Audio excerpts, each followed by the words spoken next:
Olá, amigos. Tudo bem? Na aula de hoje, nós vamos tratar do Estado moderno e sua expressão política, o absolutismo, e sua expressão econômica, o mercantilismo. Preste atenção nesses quadros.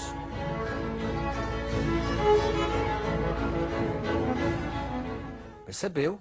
A figura de Luís XIV, o símbolo, o exemplo de absolutismo monárquico.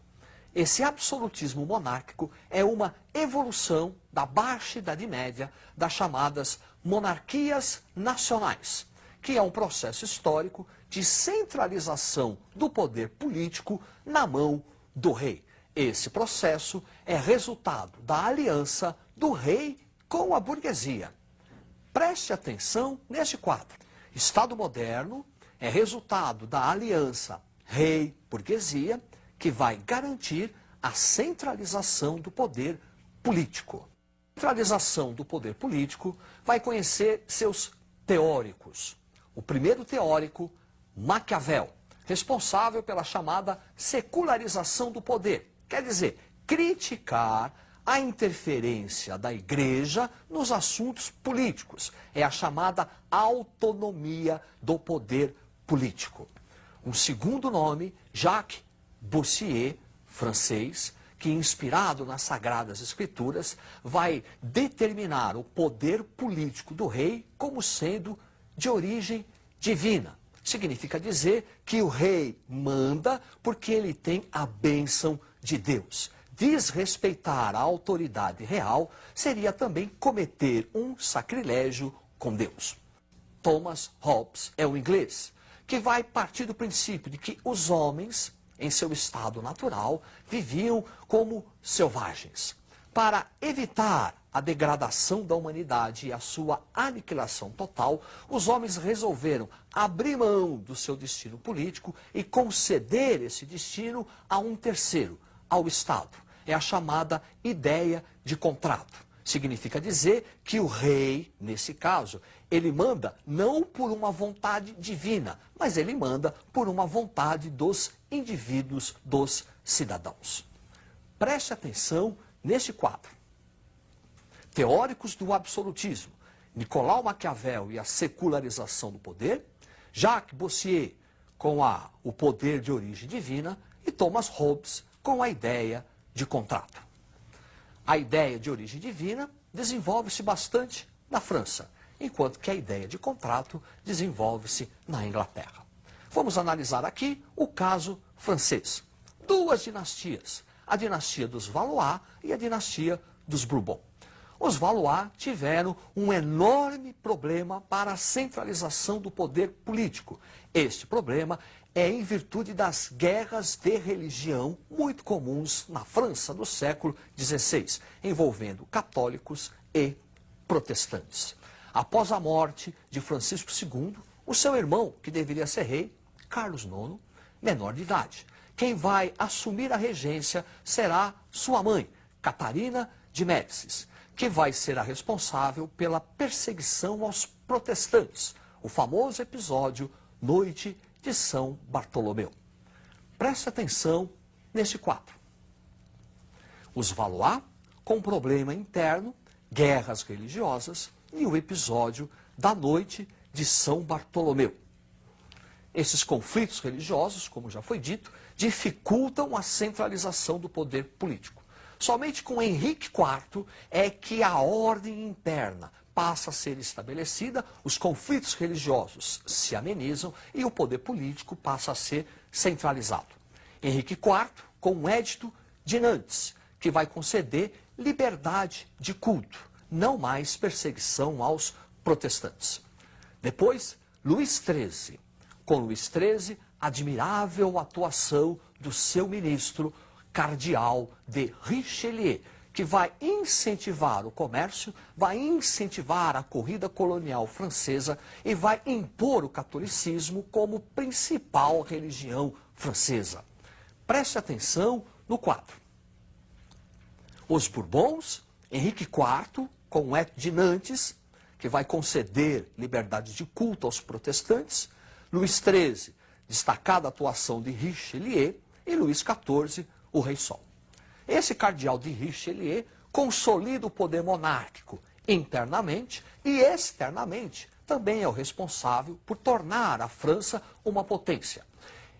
Richelieu vai aproveitar-se das chamadas guerras de religião, envolvendo católicos e protestantes em toda a Europa.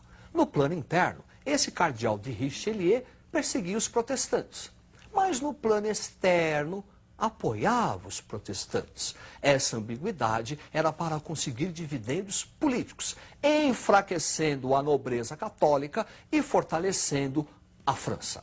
É por isso que o símbolo máximo do absolutismo monárquico é o sucessor de Luís III, Luís XIV, com a famosa frase "L'État, c'est moi", o Estado sou eu, a uma síntese desse absolutismo monárquico. A partir de Luís XIV, a França transforma-se numa grande potência econômica, numa grande potência política. Vamos agora analisar o caso inglês. Preste atenção, dinastia Tudor, Henrique VIII e a Igreja Anglicana, Elizabeth I, conquista colonial. Henrique VIII vai criar a Igreja da Inglaterra, separando o poder político da Igreja e trazendo esse poder religioso para o seio do poder político. Com a reforma da Igreja Anglicana, o Estado inglês também se beneficia, pois vão ser confiscadas as terras da Igreja e revendidas. Mas a Elizabeth I é, sem dúvida nenhuma, um personagem importante da história inglesa nesse período. É durante o reinado dela que se inicia na Inglaterra a corrida colonial, o processo de colonização da América, a adoção dos princípios mercantilistas e uma verdadeira revolução agrária. É com Elizabeth I que tem início o chamado processo de cercamento, que vai ser um dos fatores primordiais da Revolução Industrial Inglesa. Vamos tratar agora do mercantilismo. Preste atenção nessa gravura. Gravura alusiva ao Porto de Bristol, mostrando o dinamismo comercial do século XVI. As práticas comerciais serão dinamizadas pelo mercantilismo. Mercantilismo é uma política econômica do Estado moderno, que vai defender o acúmulo de capitais. Segundo os teóricos do mercantilismo, é rica a nação que consegue acumular capitais. Quanto maior a entrada de capitais, melhor. Daí, criar-se mecanismos para impedir a evasão de capitais. Preste atenção no quadro. Práticas do mercantilismo, o acúmulo de capitais, balança comercial favorável, protecionismo. Por balança comercial favorável, nós entendemos que a exportação tem que ser maior que a importação. A entrada de riquezas tem que ser maior que a saída. Daí o Estado moderno utilizar-se de mecanismos protecionistas, tarifas alfandegárias mais altas para impedir a importação. Voltando ao quadro, protecionismo, intervenção estatal, prática dos monopólios. Intervenção do Estado para garantir o crescimento e o desenvolvimento da indústria local, para evitar exatamente a importação e patrocinar a exportação. E a prática dos monopólios, que é o privilégio, o direito de exclusividade comercial de exploração de uma área ou de um produto. O grupo que melhor se beneficia dessas práticas, além, é claro, do próprio rei, será a burguesia econômica. Acontece que nem todos os estados modernos vão acumular capital de forma idêntica. Eles vão exercer as práticas mercantilistas de forma diferenciada, de acordo com as colônias ou o comércio que melhor se desenvolveram. Preste atenção neste quadro. Tipos de mercantilismo.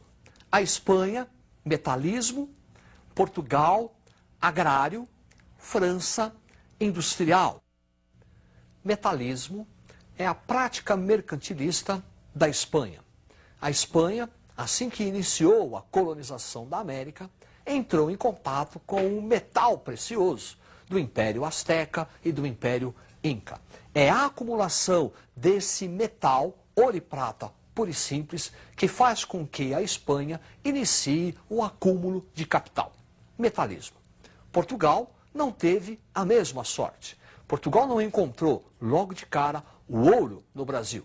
Portanto, a acumulação de capital portuguesa vai se dar através da prática agrícola, do engenho colonial, a plantation, açúcar, tabaco, mercantilismo agrário. Na França, mercantilismo industrial. Aqui, o grande nome é o ministro das Finanças de Luís XIV, Jean-Baptiste Colbert.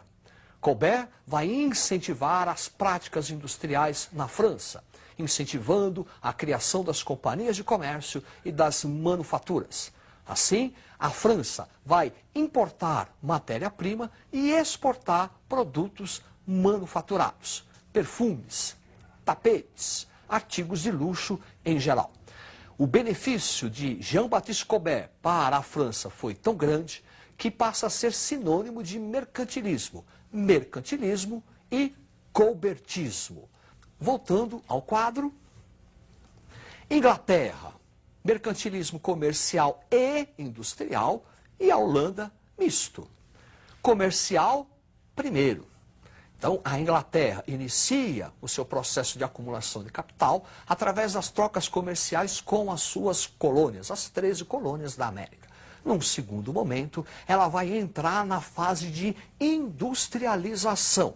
E quando a Inglaterra inicia o seu processo de acumulação de capitais pela atividade industrial, essa atividade industrial provocará uma ruptura tão grande no sistema que tem início o capitalismo industrial. Revolução industrial, que nós vamos falar daqui a pouco. E depois, o caso da Holanda. Misto, é uma mistura. Entenda, a Inglaterra é primeiro comercial, depois industrial. O holandês é misturado, comercial e industrial. Um exemplo bem claro e bem clássico para você entender. Mundo do açúcar no Brasil, participação dos holandeses, certo? Os holandeses vão transportar o açúcar produzido no Brasil para a Europa. Isso é atividade comercial. Depois, esse açúcar lá na Holanda será refinado, atividade industrial. Depois, esse açúcar refinado será distribuído pela Europa. Voltamos a ter uma atividade comercial. Então, aí está, comercial e industrial. Esse mercantilismo está na base do sistema colonial tradicional que vai servir para a acumulação de capitais na Europa. Vestibulando, estude, preste atenção nas aulas e até a próxima.